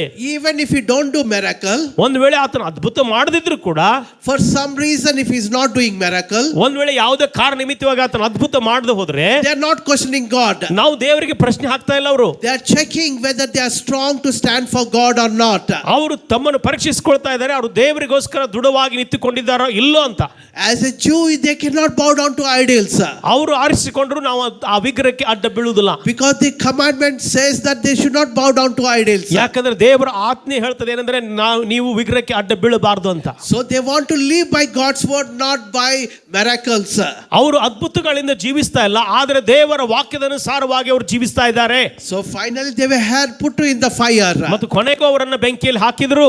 But they stand there, but God's grace was there and he brought a miracle for them. ಮತ್ತು ದೇವರು ಅಲ್ಲಿ ಅವರೊಂದಿಗೆ ನಿಂತುಕೊಂಡು ಆತನು ಅವರನ್ನು ಅದ್ಭುತವಾಗಿ ಆ ಬೆಂಕಿಯಿಂದ ತಪ್ಪಿಸಿದನು. You know, we need to be like those young people, Shadrach, Meshach, Abednego. ಮತ್ತು ಶದ್ರಕ್ ಮೆಷಕ್ ಅಬೇದ್ನೆಗೋ ಈ ಒಂದು ಯೌವನಸ್ಥರ ಹಾಗೆ ನಾವು ಇರಬೇಕ್ರಿ. We had to live by God's word. ನಾವು ದೇವರ ವಾಕ್ಯದಿಂದ ಜೀವಿಸಬೇಕು. Put everything into practice in our life. ನಮ್ಮ ಜೀವನದಲ್ಲಿ ಎಲ್ಲವನ್ನ ಪ್ರಾಯೋಗಿಕವಾಗಿ ಅಥವಾ ರೂಢಿಯಾಗಿ ಮಾಡಿಕೊಳ್ಳಬೇಕು. Nowadays we are more into miracles rather than living by God's word. ಮತ್ತು ದೇವರ ವಾಕ್ಯದ ಅನುಸಾರವಾಗಿ ಜೀವಿಸುವುದ ಬದಲಾಗಿ ನಾವು ಅದ್ಭುತಗಳ ಕಡೆಗೆ ಓಡ್ತಾ ಇದ್ದೇವೆ. Miracles are not that important. Our character is important. ಅದ್ಭುತಗಳು ಅಷ್ಟು ಮಹತ್ವವಾದವಲ್ರಿ, ಆದರೆ ನಮ್ಮ ಒಂದು ಸ್ವಭಾವ ಅಥವಾ ನಡತೆ ಅದು ಬಹಳ ಮಹತ್ವವಾದದ್ದು. Living each day for God is the greatest thing that we can do for God. ಮತ್ತು ಪ್ರತಿ ದಿವಸ ದೇವರಿಗಾಗಿ ಜೀವಿಸುವಂತದ್ದು ನಮ್ಮ ಜೀವನದಲ್ಲಿ ಮಾಡುವಂತ ದೊಡ್ಡ ಕಾರ್ಯದಾಗಿದೆ. You know, I know many Christians, they tell how they read Bible. ಮತ್ತು ಅನೇಕ ಕ್ರೈಸ್ತರು ಹೇಗೆ ಬೈಬಲ್ ಅನ್ನು ಓದ್ಬೇಕಂತ ಹೇಳ್ತಾರೆ. You know, they read it just like a lucky book. ಮತ್ತು ಅವರ ಒಂದು ಏನಂದ್ರೆ ಲಕ್ಕಿ ಬುಕ್ ಅಂದ್ರೆ ಏನಂತ ಹೇಳ್ತಾರ್ರಿ, ಒಂದು ಶುಭ ಉಂಟಾಗುವಂತ ಅದೃಷ್ಟ ಪುಸ್ತಕ ಎಂಬುದಾಗಿ ಓದ್ತಾರೆ. Oh, today what lucky things comes from this word. ಈ ವಾಕ್ಯದಿಂದ ಏನು ನನಗೆ ಲಕ್ ಸಿಗ್ತದೆ ಎಂಬುದಾಗಿ. They don't read it, how can I change my life? ನನ್ನ ಜೀವಿತವನ್ನು ಬದಲಾಯಿಸಿಕೊಳ್ಬೇಕಂತ ಅದನ್ನು ಓದುದಿಲ್ರಿ. How can I apply this word in my life? ನನ್ನ ಜೀವನದಲ್ಲಿ ಹೇಗೆ ದೇವರ ವಾಕ್ಯವನ್ನು ವಹಿಸಿಕೊಳ್ಬೇಕು, rather than what can help me, what kind of blessing I may get from this. ಅಯ್ಯೋ ಅದ್ರ ಬದಲಾಗಿ ಯಾವ ತರದ ಆಶೀರ್ವಾದ ನನಗೆ ಸಿಗ್ತದೆ ಎಂಬುದಾಗಿ ನೋಡ್ತಾರೆ. You know, sometimes I go to CBT. I'll go to CBT sometimes. ಕೆಲವು ಸಾರಿ ನಾನು CBT ಹೋಗ್ತೇನೆ. I see one person with a parrot in a cage. Parrot in a cage. ಒಬ್ಬ ವ್ಯಕ್ತಿಯಲ್ಲಿ ಏನಂದ್ರೆ ಒಂದು ಗಿಳಿ ಹಿಡ್ಕೊಂಡು ನಿಂತಿರ್ತಾನ್ರಿ ಅದನ್ನು ಪಂಜರದಲ್ಲಿ. I want to know what he will tell, so I sat with him. ಮತ್ತು ಆತನ ಏನ್ ಹೇಳ್ತಾನೆ ಎಂಬುದಾಗಿ ಕೇಳುವುದಕ್ಕಾಗಿ ಅವನ ಹತ್ರ ಹೋಗಿ ಕೂತ್ಕೊಂಡೆ. I asked how much you charge. ನೀನ್ ಎಷ್ಟು ಎಷ್ಟು ಚಾರ್ಜ್ ಮಾಡ್ತೀಪ ಅಂತ ಕೇಳಿದೆ. Seeing my dress, he increased the price. ನನ್ನ ಬಟ್ಟೆಗಳನ್ನು ಹಾಕಿಕೊಂಡ್ರು ಬಟ್ಟೆ ನೋಡಿ ಸ್ವಲ್ಪ ರೇಟ್ ಜಾಸ್ತಿ ಹೇಳಿದ್ರು ಅವರು. And I can't speak much Kannada. ನಾನು ಎಷ್ಟು ಕನ್ನಡ ಮಾತಾಡ್ಲಿಕ್ಕೆ ಆಗ್ತಾ ಇರಲಿಲ್ಲ. So he want to take advantage of me. ಮತ್ತೆ ಅದನ್ನು ಕೂಡ ದುರ್ಲಾಭ ಬಳಸ್ಕೋಬೇಕಂತ ಪ್ರಯತ್ನಿಸಿದ. He said 50 rupees. 50 ರೂಪಾಯಿ ಅಂತ ಹೇಳಿದ. I asked what all you will tell me. ನೀನ್ ಏನೆಲ್ಲ ಹೇಳ್ತಿ ಈಗ ಅಂತ. He said I will tell everything of your life. ನಿನ್ನ ಜೀವನ ಇಡೀ ನಿನ್ನ ಜೀವನದ ಬಗ್ಗೆನೇ ಹೇಳ್ತೇನೆ ಅಂದ. I said very good, I'll give you 100 rupees. Okay ಒಳ್ಳೇದಾಯ್ತು, ನಾನು 100 ರೂಪಾಯಿ ಕೊಡ್ತೇನೆ. But don't tell about me, but tell about yours. ಆದ್ರೆ ನನ್ನ ಬಗ್ಗೆ ಹೇಳ್ಬೇಡ, ಮೊದಲು ನಿನ್ನ ಬಗ್ಗೆ ಹೇಳು. Why you are sitting here, you tell me. ಇಲ್ಲಿ ಕುತ್ಕೊಂಡಾಗ ನೀ ಹೇಳು. You know, those things doesn't work in our lives. ಆ ಸಂಗತಿಗಳು ನಮ್ಮ ಜೀವನದಲ್ಲಿ ಕೆಲಸ ಮಾಡೋದಿಲ್ರಿ. We should not have that kind of mind to read Bible. That kind of mindset we should not have. ನಾವು ಆ ತರದ ಮನಸ್ಸಿಟ್ಟುಕೊಂಡು ದೇವರ ವಾಕ್ಯವನ್ನು ಓದಬಾರದು. What kind of good things I can get? ಇವ ಯಾವುದು ಒಳ್ಳೆ ಸಂಗತಿ ನನಗೆ ಸಿಗ್ತದೆ ಎಂಬುದಾಗಿ today can God bless me or not? ಇವತ್ತು ದೇವರನ್ನು ಆಶೀರ್ವದಿಸ್ತಾನೆ ಇಲ್ಲೋ ಎಂಬುದಾಗಿ. God has all the answer, but for that purpose we should not read Bible. ಅಥವಾ ಏನು ಉತ್ತರ ಸಿಗ್ತದೋ ಆ ಉದ್ದೇಶಕ್ಕಾಗಿ ಮಾತ್ರ ದೇವರ ವಾಕ್ಯ ಓದಬಾರ್ದ್ರಿ. We need to read to apply and transform our life. ನಮ್ಮ ಜೀವಿತ ರೂಪಾಂತರಗೊಳ್ಳುವುದಕ್ಕೋಸ್ಕರವಾಗಿ ನಾವು ದೇವರ ವಾಕ್ಯವನ್ನು ಓದಬೇಕು. That's how I started my Bible reading when I believed in Jesus. ನಾನು ಯೇಸುವನ್ನು ನಂಬಿದಾಗ ಈ ರೀತಿಯಾಗಿ ನಾನು ದೇವರ ವಾಕ್ಯವನ್ನು ಓದೋದಕ್ಕೆ ಪ್ರಾರಂಭಿಸಿದೆನು. I used to read little passage. I used to think how can I apply in my life. ಸ್ವಲ್ಪ ಭಾಗ ಓದಿ ನಾನು ನನ್ನ ಜೀವನದಲ್ಲಿ ಯಾವ ರೀತಿ ಇದನ್ನ ನಾನು ಅನ್ವಯಿಸಿಕೊಳ್ಳಬಹುದು ಎಂಬುದಾಗಿ. One day I read about the story about Jesus washing disciples' feet. ಒಂದು ದಿವಸ ಯೇಸು ತನ್ನ ಶಿಷ್ಯರ ಪಾದಗಳನ್ನು ತೊಳೆಯುವಂತ ಆ ಒಂದು ಸಂಗತಿಯನ್ನು ಓದಿದೆ. After reading I started thinking how can I apply in my life. ಮತ್ತು ಇದನ್ನು ಓದಿದ ಮೇಲೆ ಈ ಸಂಗತಿ ನನ್ನ ಜೀವನದಲ್ಲಿ ಹೇಗೆ ನಾನು ಕೈಕೊಂಡು ನಡಿಬೇಕು ಅಂತ. Jesus told to disciples, like me you go and wash other people's feet. ಯೇಸು ಹೇಳ್ತಾರೆ, ನೀವು ನನ್ನಂತೆ ನೀವು ಬೇರೆ ಜನರ ಕಾಲನ್ನು ತೊಳಿಬೇಕೆಂಬುದಾಗಿ ತನ್ನ ಶಿಷ್ಯರಿಗೆ ಹೇಳ್ತಾರೆ. So whole day that my meditation is how can I be like Jesus washing somebody's feet. ಮತ್ತು ಇಡೀ ದಿವಸ ಇದೇ ಧ್ಯಾನವಾಗಿತ್ತು, ಹೇಗೆ ನಾನು ಯೇಸುನಂತೆ ನಾನಿರಬೇಕು ಎಂಬುದಾಗಿ ಅಥವಾ ಹೋಗಿ ಪಾದಗಳನ್ನು ತೊಳಿಬೇಕಂತ. Today, can I go to somebody's house and I came here to wash your feet? ಮತ್ತು ಯಾರ್ದಾರ ಮನೆಗೆ ಹೋಗಿ ನಾನು ನಿಮ್ಮ ಕಾಲು ತೊಳೆದಕ್ಕೆ ಬಂದೇನೆ ಎಂಬುದಾಗಿ ಹೇಳಬೇಕಾ? Because today morning I read that Bible, I need to do that. ಯಾಕಂದ್ರೆ ಈ ಮುಂಜಾನೆ ಆ ವಾಕ್ಯವನ್ನ ಓದಿದ್ರೆ ಅದನ್ನು ಮಾಡಬೇಕೆಂದು ಎಂಬುದಾಗಿ So many questions I am questioning myself. ಅನೇಕ ಪ್ರಶ್ನೆಗಳು ನನ್ನಲ್ಲಿ ನಾನು ಹಾಕಿಕೊಳ್ತಾ ಇದ್ದೆ. So I didn't get an answer exactly whether I to go and wash somebody's feet or not. ಮತ್ತು ಹೋಗಿ ಯಾರಾದರೂ ಕಾಲುಗಳನ್ನು ತೊಳಿಬೇಕೋ ಬೇಡೋ ಎಂಬುದಾಗಿ ಸರಿಯಾದ ಉತ್ತರ ನನಗೆ ದೊರೆಯಲಿಲ್ಲ. So I started reading some good books about washing feet. ಮತ್ತು ಆ ಒಂದು ಪಾದಗಳನ್ನು ತೊಳೆಯುವ ಕುರಿತಾಗಿರುವಂತಹ ಕೆಲವು ಒಳ್ಳೆ ಪುಸ್ತಕಗಳನ್ನು ಓದಲಿಕ್ಕೆ ಪ್ರಾರಂಭಿಸಿದೆ. During Jesus' time, ಯೇಸುವಿನ ಕಾಲದಲ್ಲಿ every house used to have a servant. ಪ್ರತಿಯೊಂದು ಮನೆಯಲ್ಲಿ ಸೇವಕನಿರ್ತಾ ಇದ್ದ. So when people come for dinner, ಮತ್ತು ಜನರು ಊಟಕ್ಕೆ ಬರುವಾಗ the servant will wash everybody's feet. ಮತ್ತು ಆ ಸೇವಕರು ಪ್ರತಿಯೊಬ್ಬರ ಪಾದಗಳನ್ನು ತೊಳಿತಾ ಇದ್ದ. Because Jerusalem was a desert place. ಯಾಕಂದ್ರೆ ಯೆರೂಸಲೇಮ್ ಅದು ಮರುಭೂಮಿಯಿಂದ ಕೂಡಿದಂತ ಪ್ರದೇಶ. Everywhere dust. ಎಲ್ಲ ಕಡೆಗೆ ಧೂಳಿರ್ತದೆ. When people walk and come, their legs become dirty. ಮತ್ತು ಆ ಜನರು ಅಲ್ಲಿ ನಡ್ಕೊಂಡು ಬರುವಾಗ ಅವರ ಕಾಲುಗಳು ಧೂಳು ಆಗಿರ್ತದೆ. With the dirty legs, if they sit for the food, it can spoil the place. ಮತ್ತು ಒಂದು ವೇಳೆ ಆ ಧೂಳು ಉಳ್ಳಂತ ಕಾಲಿನ ಮೂಲಕವಾಗಿ ಊಟಕ್ಕೆ ಕೂತ್ಕೊಳ್ಳೋದಾದ್ರೆ ಆ ಒಂದು ಸ್ಥಳ ಹೊಲಸಾಗ್ತದೆ. That's why servant is there to wash the people's feet. ಅದಕ್ಕೋಸ್ಕರ ಅಲ್ಲಿರುವಂತ ಸೇವಕನು ಆ ಜನರ ಕಾಲನ್ನು ತೊಳೆಯುವುದಕ್ಕಾಗಿ ಇರ್ತಾನೆ. Jesus, when he sat with the disciples for the last supper, ಯೇಸು ಕ್ರಿಸ್ತನು ತನ್ನ ಕೊನೆಯ ಪಸ್ಕ ಹಬ್ಬದ ಊಟಕ್ಕೆ ಕೂತುಕೊಳ್ಳುವಾಗ and there was no servant for them to wash the feet. ಮತ್ತು ಅವರಿಗೆ ಅಲ್ಲಿ ಅವರ ಪಾದಗಳನ್ನು ತೊಳೆಯುವುದಕ್ಕೆ ಯಾವ ಸೇವಕನು ಇರಲಿಲ್ಲ. So everybody is thinking, where is the servant to wash our feet? ಮತ್ತು ಎಲ್ಲರೂ ಆಲೋಚನೆ ಮಾಡ್ತಾ ಇದ್ರು ನಮ್ಮ ಕಾಲುಗಳನ್ನು ತೊಳೆಯುವುದಕ್ಕೆ ಸೇವಕನು ಎಲ್ಲಿದ್ದಾನೆ ಎಂಬುದಾಗಿ. It's good we all came for uta, but where is the servant? ನಾವೆಲ್ಲರೂ ಕೂಡಿ ಊಟಕ್ಕೆ ಬಂದಿದ್ದು ನಿಜ, ಆದರೆ ಕಾಲು ತೊಳೆಯುವ ಸೇವಕನು ಎಲ್ಲಿ? Where is the servant? ಮತ್ತು ಆ ಸೇವಕನು ಎಲ್ಲಿದ್ದಾನೆ? Everybody is thinking, where is the servant? ಎಲ್ಲರೂ ಆಲೋಚನೆ ಮಾಡ್ತಾ ಇದ್ರೆ ಕಾಲು ತೊಳೆಯುವ ಸೇವಕನು ಎಲ್ಲಿದ್ದಾನೆ ಎಂಬುದಾಗಿ. Jesus, knowing their heart and mind, ಯೇಸು ಸ್ವಾಮಿ ಅವರ ಹೃದಯ ಮತ್ತು ಅವರ ಮನಸ್ಸಿನ ಆಲೋಚನೆ ತಿಳ್ಕೊಂಡು, you are thinking, where is the servant? ನೀವು ಆಲೋಚನೆ ಮಾಡ್ತಾ ಇದ್ರೆ ಸೇವಕನು ಎಲ್ಲಿದ್ದಾನೆ ಎಂಬುದಾಗಿ. I am the servant. ನಾನೇ ಸೇವಕನು. Immediately took a bucket of water, ಮತ್ತು ಆತನ ತಕ್ಷಣವೇ ಬಕೆಟ್ ನೀರು ತೆಗೆದುಕೊಂಡು and soap and a towel, ಅಲ್ಲಿ ಸೋಪ್ ಮತ್ತು ಟವಲ್ ತೆಗೆದುಕೊಂಡು he started washing everybody's feet. ಮತ್ತು ಅಲ್ಲಿ ಪ್ರತಿಯೊಬ್ಬ ಶಿಷ್ಯರ ಕಾಲುಗಳನ್ನು ತೊಳೆದಕ್ಕೆ And ಪ್ರಾರಂಭಿಸಿ. disciples said, Master, you are not a servant. ಮತ್ತು ಅವರು ಈ ಶಿಷ್ಯರು ಹೇಳಿದ್ರು, ಅಂದ್ರೆ ಒಡೆಯ ನೀನು ಸೇವಕನಲ್ಲ, You are a master. ನೀನು ಒಬ್ಬ ಯಜಮಾನನು. How can you do those things to us? ಮತ್ತು ನೀವು ಹೇಗೆ ಇದನ್ನ ಮಾಡ್ಲಿಕ್ಕೆ ಸಾಧ್ಯ ಇದೆ? Only servant had to do. You are a master, you should not do. ಸೇವಕನಷ್ಟೇ ಮಾಡಬೇಕು, ಯಾಕಂದ್ರೆ ನೀನು ಒಬ್ಬ ಏನಂದ್ರೆ ಯಜಮಾನನಾಗಿದ್ದಿ, ಒಡೆಯನಾಗಿದ್ದಿ. Jesus told to them, ಯೇಸು ಅವ್ರಿಗೆ ಹೇಳ್ತಾನೆ, if you want to be a master, ನೀನು ಒಂದು ವೇಳೆ ಏನಂದ್ರೆ ಹೆಚ್ಚಿನವನು ಅಥವಾ ಮುಖ್ಯಸ್ಥನಾಗಿರ್ಬೇಕಂದ್ರೆ first you need to be a servant. ಮೊದಲು ನೀನು ಸೇವಕನಾಗಿರ್ಬೇಕು. You be a servant, then automatically God will put you as a master. ನೀನು ಮೊದಲು ಸೇವಕನಾಗಿರು, ತದನಂತರ ದೇವರು ನಿನ್ನನ್ನ ಒಡೆಯನಾಗಿ ಮಾಡ್ತಾನೆ. This really opened my eyes that day. ಆ ದಿವಸ ನನ್ನ ಕಣ್ಣು ತೆರೆಯಲ್ಪಟ್ಟಿತು. How can I apply what I read? I understood now.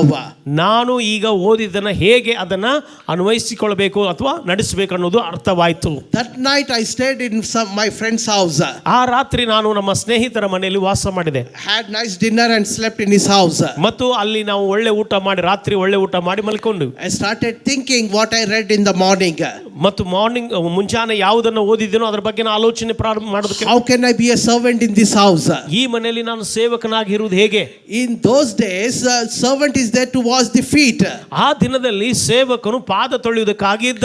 Today, servant what they can do in our houses? ಮತ್ತು ಇವತ್ತು ಸೇವಕರು ನಮ್ಮ ಮನೆಯಲ್ಲಿ ಏನ್ ಮಾಡ್ಲಿಕ್ಕೆ ಆಗ್ತದೆ? ಮನೆ Can ಕೆಲಸದವರು be washing dishes, can be washing dishes, ಅವರು ಪಾತ್ರೆಗಳನ್ನು ತೊಳಿತಾರ, or washing clothes, ಅಥವಾ ಅವರು ಬಟ್ಟೆಗಳನ್ನು ತೊಳಿತಾರ, cleaning the house. ಮನೆಯನ್ನು ಸ್ವಚ್ಛ ಮಾಡುವಂಥದ್ದು. This kind of things a servant will do today.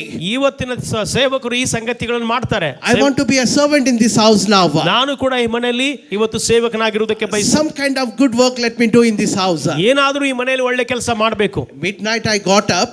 ಮಧ್ಯರಾತ್ರಿ ನಾನು ಎದ್ದೆ. I went into kitchen, I saw all those dishes.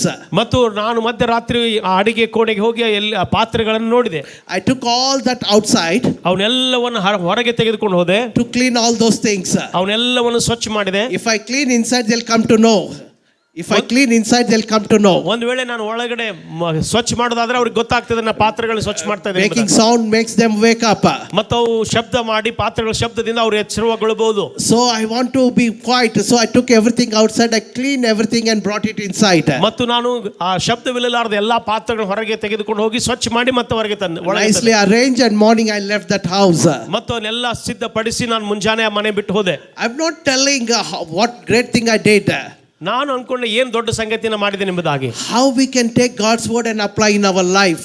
ನಮ್ಮ ಜೀವಿತದಲ್ಲಿ ಹೇಗೆ ನಾವು ದೇವರ ವಾಕ್ಯವನ್ನ ಅನ್ವಯಿಸಿಕೊಳ್ಳಬಹುದು. This is how I used to read Bible and apply daily in my life. ಈ ರೀತಿಯಾಗಿ ದೇವರ ವಾಕ್ಯಗಳನ್ನು ಓದಿ ನನ್ನ ಜೀವನದಲ್ಲಿ ಪ್ರತಿನಿತ್ಯ ಅವುಗಳನ್ನ ನಾನು ಕೈಕೊಂಡು ನಡೀತಿದ್ದೆ. Every word when we apply, we do certain great things in this society.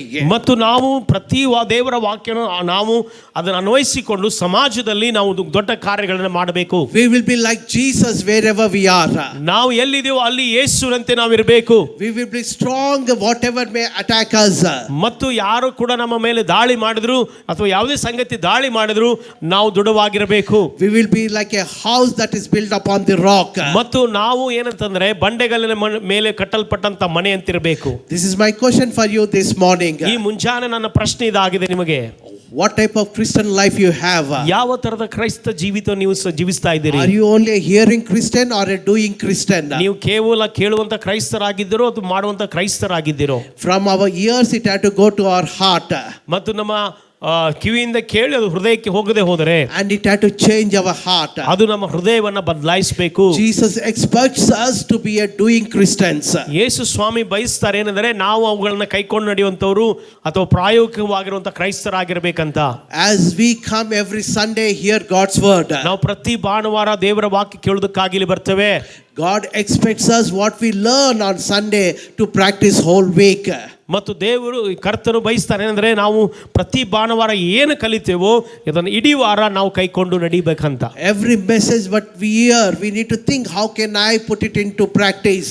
ಮತ್ತು ಓದುವಂತ ಪ್ರತಿಯೊಂದು ಕೇಳುವಂತ ಪ್ರತಿಯೊಂದು ಸಂದೇಶವನ್ನ ನಾನು ಹೇಗೆ ಅದನ್ನ ನನ್ನ ಜೀವನದಲ್ಲಿ ಕೈಕೊಂಡು ನಡಿಬೇಕಂತ ಅದನ್ನ ಆಲೋಚಿಸಬೇಕು. What you learn, put it into practice. ಮತ್ತು ಯಾವುದನ್ನ ಕಲ್ತಿರೋ ಅದನ್ನ ಪ್ರಾಯೋಗದಲ್ಲಿ ತರ್ರಿ ಅಥವಾ ನಿಮ್ಮ ಜೀವನದಲ್ಲಿ ಅವುಗಳನ್ನ ಕೈಕೊಂಡು ನಡೆಯಿರಿ. Then you will be like a house upon the rock. ಆಗ ನೀವು ಆ ಬಂಡೆಗಲ್ಲಿನ ಮೇಲೆ ಕಟ್ಟಲ್ಪಟ್ಟಂತ ಮನೆ If ಅಂತಿರ್ತೀರಿ. you hear and don't practice, ಒಂದು ವೇಳೆ ಅದನ್ನ ಕೇಳಿ ಅದರಂತೆ ನಡೆದೇ ಹೋದ್ರೆ you will be like a house upon the sand. ಮತ್ತು ನೀವು ಹೆಂಗೆ ಇರ್ತಾರಂದ್ರೆ ಆ ಒಂದು ಮರಳಿನ ಮೇಲೆ ಕಟ್ಟಲ್ಪಟ್ಟಂತ ಮನೆ ಅಂತಿರ್ತೀರಿ. Both the house outside look same. ಮತ್ತು ಹೊರಗಡೆ ನೋಡುವಾಗ ಎರಡು ಮನೆಗಳು ಚಂದವಾಗಿ ಕಾಣ್ತವೆ. But when suffering, trouble comes, then only we'll decide which house is on the rock. ಮತ್ತು ಕಷ್ಟಗಳು ಅಥವಾ ಅಲ್ಲಿ ಸಮಸ್ಯೆಗಳು ಬರುವಾಗ ಗೊತ್ತಾಗ್ತದೆ ಯಾವುದು ನಿಜವಾಗಲೂ ಬಂಡೆಗಲ್ಲಿನ ಮೇಲಿದೆ ಅಂತ. In the church, everybody looks same. ಸಭೆಯಲ್ಲಿ ಎಲ್ಲರೂ ಒಂದೇ ರೀತಿಯಾಗಿ ಕಾಣ್ತಾರೆ. Everybody will be looking same, coming every Sunday. ಮತ್ತು ಎಲ್ಲರೂ ಪ್ರತಿ ಭಾನುವಾರ ಸಭೆಗೆ ಬರುವುದನ್ನು ಕಾಣ್ತೇವೆ. But when suffering, when troubles comes, then it will tell where is your faith. ಮತ್ತು ನಿಮ್ಮ ಕಷ್ಟಗಳು ಅಥವಾ ಸಮಸ್ಯೆಗಳು ಬರುವಾಗ ನಿಮ್ಮ ನಂಬಿಕೆ ಎಲ್ಲಿದೆ ಅಂತ ಗೊತ್ತಾಗ್ತದೆ. Better we built our house upon the rock. ಆದರೆ ನಮ್ಮ ಮನೆಯನ್ನ ಬಂಡೆಗಲ್ಲಿನ ಮೇಲೆ ಕಟ್ಕೊಳ್ಳೋದು ಉತ್ತಮ. Hear and do God's word. ದೇವರ ವಾಕ್ಯ ಕೇಳ್ರಿ ಅದರಂತೆ ನಡೆಯಿರಿ. May God bless you to help you to be a house upon the rock. ಮತ್ತು ನೀವು ದೇವರು ನಿಮ್ಮನ್ನು ಆಶೀರ್ವದಿಸಲಿ. ನೀವು ಬಂಡೆಗಲ್ಲಿನ ಮೇಲೆ ಕಟ್ಟಲ್ಪಟ್ಟಂತ ಮನೆಯಾಗಿರೋದಕ್ಕೆ ಸಹಾಯ ಮಾಡಲಿ. Let's bow our head and make a commitment to the Lord. ನಮ್ಮ ತಲೆಯನ್ನು ಬಾಗಿಸಿಕೊಂಡು ಕರ್ತನಿಗೆ ನಮ್ಮ ಸಮರ್ಪಣೆ ಮಾಡಿಕೊಳ್ಳೋಣ. What we are here, let us reflect and make a commitment to God. ಮತ್ತು ನಾವು ಯಾವುದನ್ನ ಕೇಳಿದೀವೋ ಅದು ನಮ್ಮ ಜೀವಿತದಲ್ಲಿ ಅದು ಗೆದ್ದು ಕಾಣುವಂತೆ ಅದಕ್ಕೋಸ್ಕರ ಸಮರ್ಪಣೆ ಮಾಡಿಕೊಳ್ಳೋಣ. God wants us to be a wise people in the church. ಕರ್ತನು ಬಯಸ್ತಾನೆ ನಾವು ಆತನ ಒಂದು ಜನರಾಗಿರಬೇಕೆಂಬುದಾಗಿ ಸಭೆಯಲ್ಲಿ. Wise person will hear and also apply in life. ಕರ್ತನು ಬಯಸು ಅಂದ್ರೆ ನಾವು ಜ್ಞಾನವುಳ್ಳಂತ ವ್ಯಕ್ತಿಗಳಾಗಿರಬೇಕು. ಯಾಕಂದ್ರೆ ಜ್ಞಾನವುಳ್ಳಂತ ವ್ಯಕ್ತಿ ಕೇಳಿ ಅದನ್ನ ಅನ್ವಯಿಸಿಕೊಳ್ತಾನೆ. Are you a wise person? ನೀನು ನಿಜವಾಗ್ಲೂ ಆ ಜ್ಞಾನಿ ಉಳ್ಳಂತ ವ್ಯಕ್ತಿ ಆಗಿದ್ದೀಯಾ? This morning make a commit, Lord, I want to be a wise person. ಮತ್ತು ನೀವು ಈ ಮುಂಜಾನೆ ಒಂದು ಸಮರ್ಪಣೆ ಮಾಡಿದ್ರೆ ಕರ್ತನೆ ನಾನು ಒಳ್ಳೆ ವ್ಯಕ್ತಿ ಆಗಿರೋದಕ್ಕೆ ಬಯಸ್ತೇನೆ. I build my house upon the rock. ನನ್ನ ಮನೆಯನ್ನು ಬಂಡೆಗಲ್ಲಿನ ಮೇಲೆ ಕಟ್ಕೊಳ್ತೇನೆ. I will build my family upon the rock. ನನ್ನ ಕುಟುಂಬವನ್ನ ಬಂಡೆಗಲ್ಲಿನ ಮೇಲೆ ಕಟ್ಕೊಳ್ತೇನೆ. I will be strong in every situation in my family. ನನ್ನ ಕುಟುಂಬದಲ್ಲಿರುವಂತಹ ಎಲ್ಲಾ ಪರಿಸ್ಥಿತಿಗಳೆಲ್ಲನೂ ಬಲವಾಗಿರ್ತೇನೆ. Help me, O Lord, to be a doing Christians. ಕರ್ತನೇ ನಾನು ಒಂದು ಕಾರ್ಯಗಳನ್ನು ಮಾಡುವಂಥ ಕ್ರೈಸ್ತನಾಗುವಂತೆ ಸಹಾಯ ಮಾಡು. Father, this morning I want to commit everyone who heard the message. ಕರ್ತನೇ ಮುಂಜಾನೆ ಈ ಸಂದೇಶವನ್ನು ಕೇಳಿದ ಪ್ರತಿಯೊಬ್ಬ ವ್ಯಕ್ತಿ ನಿನಗೆ ಅರ್ಪಿಸುತ್ತೇವೆ. Thank you, Lord, for giving them an opportunity to hear your word. ನಿನ್ನ ವಾಕ್ಯವನ್ನು ಕೇಳುವಂತ ಅವಕಾಶವನ್ನು ಅವರಿಗೆ ಕೊಟ್ಟಿದ್ದಿ. Lord, what they heard, they may put it into practice. ಮತ್ತು ಅವರು ಏನು ಕೇಳಿದ್ದಾರೋ ಅದನ್ನು ಅವರು ಕರ್ತನೆ ಸ್ವಾಮಿ ತಮ್ಮ ಜೀವನದಲ್ಲಿ ರೂಢಿ ಮಾಡಲಿ ಅಥವಾ ಪ್ರಾಯೋಗ ಮಾಡಲಿ. ಕರ್ತನೆ help everyone who heard to build their life upon the rock, O Lord. ಮತ್ತು ಇಲ್ಲಿ ಕೇಳಿದಂತ ಪ್ರತಿಯೊಬ್ಬರು ತಮ್ಮ ಜೀವಿತವನ್ನ ಆ ಬಂಡೆಗಳಿನ ಮನೆಯ ಮೇಲೆ ತರುವಂತೆ ಸಹಾಯ ಮಾಡು. Lord, you minister to them, you challenge them how to live by your word. ಮತ್ತು ನಿನ್ನ ವಾಕ್ಯದಂತೆ ಹೇಗೆ ಜೀವಿಸಬೇಕೆಂಬುದಾಗಿ ಅವರಿಗೆ ನಾವು ಸವಾಲು ಮತ್ತು ಅವರಿಗೆ ಸೇವೆ ಮಾಡಿದ್ದೇವೆ. Lord, you send your Holy Spirit to bring conviction into their lives. ಮತ್ತು ಅವರ ಜೀವನದಲ್ಲಿ ಅರಿವುಂಟು ಮಾಡೋದಕ್ಕಾಗಿ ನಿನ್ನ ಪವಿತ್ರ ಆತ್ಮನನ್ನು ಕಳಿಸು. So that we will be a Christian that will reflect your character wherever we are. ಮತ್ತು ನಾವು ಎಲ್ಲಿ ಹೋಗ್ತೇವೆ ಅಲ್ಲಿ ಕರ್ತನೆ ನಿನ್ನ ಒಂದು ಸ್ವಭಾವಗಳನ್ನು ತೋರ್ಪಡಿಸುವಂತಹ ನಾವು ಜನರಾಗುವಂತೆ. Thank you for this day and thank you for ministering to us. ಮತ್ತು ಈ ದಿವಸಕ್ಕಾಗಿ ಸ್ತೋತ್ರ ಮತ್ತು ನಮಗೆ ಸೇವೆ ಸಲ್ಲಿಸಿದಕ್ಕಾಗಿ ಸ್ತೋತ್ರ. Minister to us with this word this whole week, O Lord. ಮತ್ತು ಇಡೀ ವಾರ ನಮಗೆ ನೀನು ಸೇವೆ ಸಲ್ಲಿಸಿದ್ದಕ್ಕಾಗಿ ಸ್ತೋತ್ರ ಮಾಡುತ್ತೇವೆ. Giving ourselves into your hands in Jesus' precious name we pray. ನಮ್ಮನ್ನು ಯೇಸುವಿನ ಕೈಯಲ್ಲಿ ಒಪ್ಪಿಸಿಕೊಡ್ತಾ ಯೇಸು ಕ್ರಿಸ್ತನ ಅಮೂಲ್ಯ ನಾಮದಲ್ಲಿ ಪ್ರಾರ್ಥಿಸುತ್ತೇವೆ ತಂದೆ. Amen. Amen amen.